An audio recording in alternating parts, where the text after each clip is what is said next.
देवासमोर रडल्याने तुमच्या सर्व मनोकामना पूर्ण होतात. देवासमोर रडल्याने काय होतं याविषयी शास्त्रांमध्ये काय लिहिलेलं आहे हे सविस्तर सांगण्याचा प्रयत्न करत आहे. देवासमोर त्याच व्यक्तींच्या डोळ्यात अश्रू येतात ज्या व्यक्तीला देवावर पूर्ण विश्वास आहे. त्या व्यक्तीबरोबर काही चांगली शुभ घटना घडली तरी त्याच्या डोळ्यात आनंद अश्रू येतात आणि तो व्यक्ती जेव्हा खूप दुःखी असतो तरी त्याच्या डोळ्यात अश्रू येत असतात. अशा व्यक्ती कोणत्याही परिस्थितीत देवाला आठवत असतात. अशा व्यक्तींना नेहमी वाटतं देव उशीर करतील पण त्यांची इच्छा पूर्ण करतील. जो व्यक्ती देवापुढे रडतो त्याचे भाग्य बदलून जातं. त्याच्यावर देवाची कृपा होऊ लागते.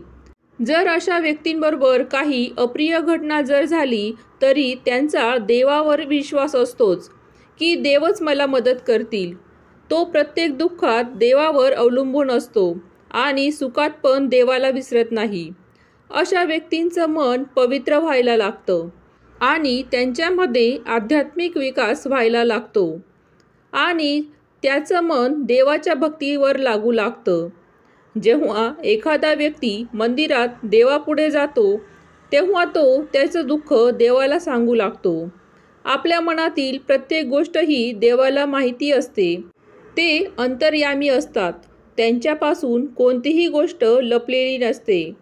जर एखाद्या व्यक्तीला देवापुढे जाताच रडू येत असेल आणि त्याला जर समस्यांमधून लवकर बाहेर पडायचे असेल तर त्या व्यक्तीने भगवद्गीता वाचण्यास सुरुवात केली पाहिजे. कारण जेव्हा एखादा व्यक्ती भगवद्गीता वाचू लागतो तेव्हा देव त्याला लवकरच चांगला मार्ग दाखवू लागतात. जर कोणी विधीपूर्वक भगवद्गीता वाचत असेल तर त्याच्या आयुष्यात चमत्कार जरूर होतात. जर तुम्ही देवाची स्तुती केली तर तुमच्या आयुष्यातील मोठ्यातील मोठी अडचण देखील देव दूर करत असतात. देवापुढे रडले पाहिजे की नाही? सनातन धर्म मानणारा प्रत्येक व्यक्तीच अंतिम लक्ष मोक्ष प्राप्त करणं हेच आहे. प्रत्येक व्यक्तीला वाटत असतं की त्याने जिवंतपणी सर्व सुख उपभोगावे आणि मृत्यूनंतर त्याला मोक्ष प्राप्त व्हावा आणि भौतिक सुखांसाठी तो देवाला प्रार्थना करू लागतो. त्याला वाटतं की जगातील सर्व आनंद आपल्याला उपभोगता यावा. पण प्रत्येक व्यक्तीने याचा विचार केला पाहिजे की देव कधीही कुणाला उपाशी राहणार नाही याची काळजी घेत असतात.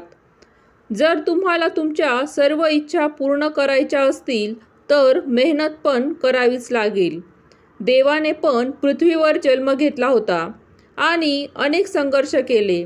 त्यांनी लोकांना सांगितले की आयुष्य आपण कसे जगले पाहिजे. या पृथ्वीला मृत्यूलोक म्हटलं जातं. मृत्यूलोक पृथ्वीला याकरता म्हटलं जातं की व्यक्ती इथे वेगवेगळ्या योनीमध्ये जन्म घेत असतो आणि जन्म मरण ही प्रक्रिया चालूच राहते आणि 64 लाख योनींमधून त्याच्या वेगवेगळ्या रूपात जन्म होत असतो. ज्यातून मनुष्याचा जन्म हा खूप संघर्षानंतर मिळत असतो. खूप योनींमधून भटकून आल्यानंतर मनुष्याचा जन्म हा मिळत असतो. खाणं पिणं आणि मुलांना जन्म देणं हे तर जनावरं देखील करत असतात. परंतु मनुष्य जन्म हा खूप महत्त्वपूर्ण उपदेशांसाठी झालेला असतो. या पृथ्वीवर आपण मजा मस्तीसाठी जन्माला आलेलो नाही. या धर्तीवर मनुष्य आपल्या चांगल्या व वाईट कर्मांचे भोग भोगण्यासाठी जन्माला येत असतो आणि जो व्यक्ती चांगले कर्म करतो, भलाईचे काम करत असतो आणि देवाची भक्ती चांगल्या मनाने करतो त्याला अशा व्यक्तींना देवाची भगवंताची प्राप्ती होत असते. जो व्यक्ती दुसऱ्यांना काही हानी पोचवत नाही, दुःख देत नाही, आपल्या मेहनतीने आपल्या घरातील व्यक्तींचं भरणपोषण करत असतो आणि मनुष्यापासून कोणत्याही जीवाला हानी पोचवत नाही अशा व्यक्तीला देवाची प्राप्ती होते. याचा अर्थ असा होत नाही की तुमच्यावर कोणी हमला करतो किंवा दुःख देत असतो आणि तुम्ही चुपचाप सहन करता. भगवंताने त्याबरोबर हाही उपदेश दिला आहे जर कोणी तुमच्यावर अत्याचार करत असेल तर त्याच्या विरोधात तुम्हाला आवाज उठवला पाहिजे. अन्याय सहन करू नये. भगवान श्रीकृष्णांनी अर्जुनाला युद्ध करण्यासाठी उपदेश केला होता. कायर म्हणजेच भ्याड व्यक्तीसारखं जीवन जगू नको. जर तुमच्याबरोबर काही चुकीचं होत असेल आणि ते तुम्ही सहन करत असाल तर तो भ्याडपणा असू शकतो.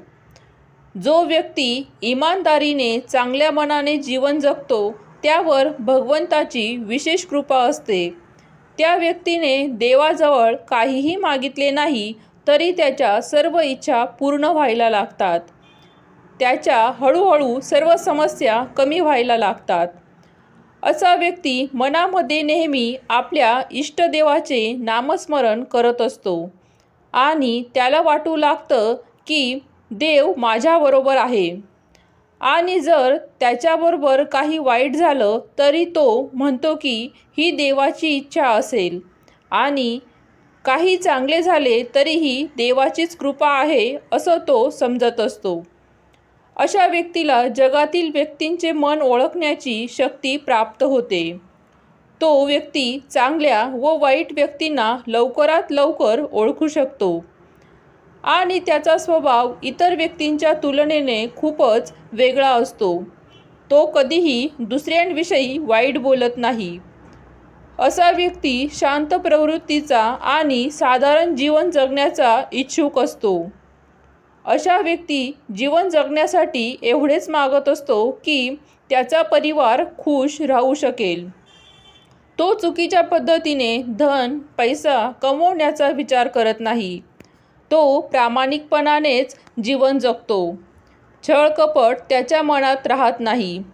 प्रत्येक व्यक्ती आपल्या इष्टदेवांकडून प्रार्थना जरूर करत असतो आणि तो जेव्हा आपल्या देवाच्या मंदिरात जातो किंवा देवाची भक्ती करतो तेव्हा त्याच्या मनात अनेक चांगले व वाईट विचार येत असतात आणि तो आपल्या दुःखांचा विचार करून आपल्या अश्रूंना थांबवू शकत नाही आणि तो देवासमोर रडू लागतो. आणि हा संकेत खूपच शुभ असतो. तुम्ही तुमचे दुःख देवाला सांगत आहात कारण तुम्ही जर तुमची दुःख इतर लोकांना सांगितली तर ते तुमची सहायता करण्यासाठी तुमच्याकडून त्या बदल्यात काहीही मागू शकतात आणि तुम्हाला नेहमी त्यांच्या उपकारात राहावे लागेल. बऱ्याच वेळी आपलीच लोके आपल्याला दुःख देत असतात. त्यामुळे आपण आपले दुःख कोणाला सांगू शकत नाही. अशा वेळी दुःखाच्या वेळी देवच कोणत्या ना कोणत्या रूपाने तुमची सहायता करण्यासाठी येत असतात. याकरता आपण आपले दुःख देवाला सांगितले पाहिजे. त्यामुळे ती तुमची दुःख त्यांना समजतील. ते तुमचे दुःख समस्यांवर मार्ग दाखवतील.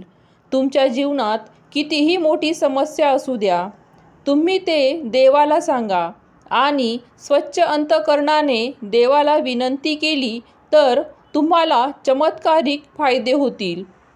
धार्मिक पुस्तके वाचल्यामुळे तुमच्या मनाला एकाग्र शक्ती व शांती प्राप्त होते ज्याचा आपण कधीही विचार पण केलेला नसतो. तुमच्या सर्व चिंता दूर व्हायला लागतील आणि मानसिक तणावापासून तुम्हाला मुक्ती मिळेल. या जगात चांगले वाईट सगळ्या प्रकारचे लोक राहतात आणि जेव्हा तुमचे चांगले दिवस येतात तेव्हा तुम्हाला चांगल्या व्यक्तींचा सहवास मिळू लागतो. आशा करते तुम्हाला व्हिडिओ आवडला असेल तर लाईक करा, शेअर करा, सबस्क्राईब करा. धन्यवाद.